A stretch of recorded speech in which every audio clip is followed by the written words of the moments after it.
Ladies and gentlemen, robots and algorithms, welcome to the very first official episode of Law Bants, the long form. I've been posting shorts for a while now, but today, we're stretching our legal legs and walking straight into the absurd, terrifying, and occasionally hilarious world of AI laws, or as I like to call it, robots gone rogue. Who's your daddy now? Now AI is everywhere. In your Spotify playlist, in your baby monitor, in that suspiciously perfect DM you got last night. Yes, my friend, even that. But while AI's out here writing essays, generating deepfakes, and stealing our jobs one line of code at a time, governments around the world are still arguing about whether it needs a license, a curfew, or a spanking. Let's start with the United States, because of course. So reportedly, some very concerned lawmakers recently tried to sneak a little clause into a massive spending bill. A 10-year ban on individual U.S. states from regulating AI. Yes, you heard that right, 10 years. Basically saying, calm down, California, let Uncle Fed handle it. But plot twist, the Senate said absolutely not, reportedly killing the clause with a 99-1 vote. One lonely senator was like, guys, maybe let AI run wild, just a little? The other said, respectfully, are you okay? Meanwhile, in Canada, the government reportedly appointed its first ever Minister of Artificial Intelligence.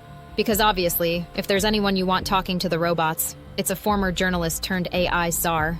But Canada's also allegedly using AI in its immigration system. Yep, AI helping decide who gets in and who stays out.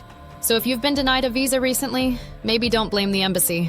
Blame ChatGPT's cousin. He's been moody since training data cut him off mid-sentence. Now let's hop over to Australia, where lawmakers are reportedly panicking about AI-generated child abuse material. There's been an alleged 1,325% increase in cases flagged involving AI-created grooming content. Good Lord. To tackle this horror show, they're organizing a national summit. And no, this is not some wine and crackers type of meeting. It's more like, AI, we need to talk. You're grounded. And rightly so. Because when robots start doing stuff even humans shouldn't be doing, you know, Houston, we've got a problem.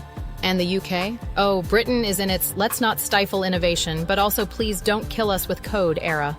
They've pledged billions to AI innovation, but reportedly warned against becoming too EU with the regulations. Whatever that means. So basically, they want AI rules, but with vibes. Ethical vibes.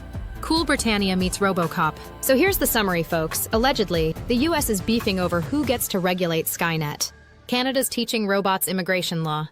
Australia's saying AI, stop grooming kids.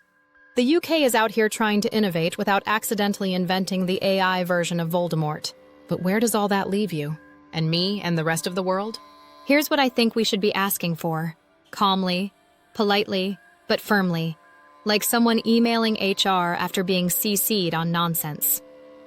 Transparent AI decisions, especially when the decision is denied. Audits of training data, because if it's being trained on our photos, tweets, and baby names, we deserve to know. Clear opt-outs for citizens who don't want their faces or voices used in deepfakes or fake porn. And please, dear Lord, please, regulations with teeth. Not guidelines. We all know how people treat guidelines. At the end of the day, it's not about stopping AI. That train has left the station, done a few backflips, and is currently coding its own next route. But it is about making sure we don't hand over the steering wheel and then complain that the ride is bumpy. So if you care about rights, safety, and making sure robots don't start ghostwriting your marriage vows, stay alert. This is Law Bants, and if you enjoyed this, hit that like button. Let's banter together.